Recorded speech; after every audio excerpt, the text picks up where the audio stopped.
Hello સખી, શું તમને ક્યારે એવું લાગે છે કે તમને નજરઅંદાજ કરવામાં આવી રહ્યા છે, જાણે કે તમારા અવાજને કોઈ મહત્વ જ નથી? તો આજે હું તમને એ યાદ અપાવવા માંગુ છું કે તમે માત્ર પત્ની, માતા કે વહુની ભૂમિકાઓથી પણ કંઈક વધુ છો. તમારા વિચારો, તમારા સપનાઓ અને ઈચ્છાઓ પણ એટલા જ મહત્વના છે જેટલા કે બીજા લોકોના. તો આ અઠવાડિયે નાનું પણ મજબૂત પગલું ભરો, જેમ કે જમવાના ટેબલ પર તમારું મંતવ્ય શેર કરો.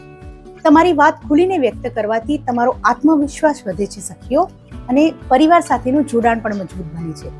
ઘણીવાર એક નાનું મંતવ્ય પણ અર્થપૂર્ણ વાતચીત શરૂ કરી શકે છે. તમારા મનગમતા કામ માટે 10 મિનિટ ફાળવો, જેમ કે વાંચન છે, ચિત્રકળા, મ્યુઝિક સાંભળવું કે ફક્ત તાજગી અનુભવ. આ નાની નાની ક્ષણો તમારા માટે ખુશી અને ઉર્જા લાવે છે. ત્રીજું મહત્વનું કે તમારી જાતને યાદ અપાવો કે હું પણ મહત્વની છું. દરરોજ આ વાક્ય બોલીને તમારો આત્મવિશ્વાસ અને આત્મમૂલ્યમાં વધારો કરો. તમે ખાસ છો અને તમારું સુખ પણ એટલું જ મહત્વનું છે.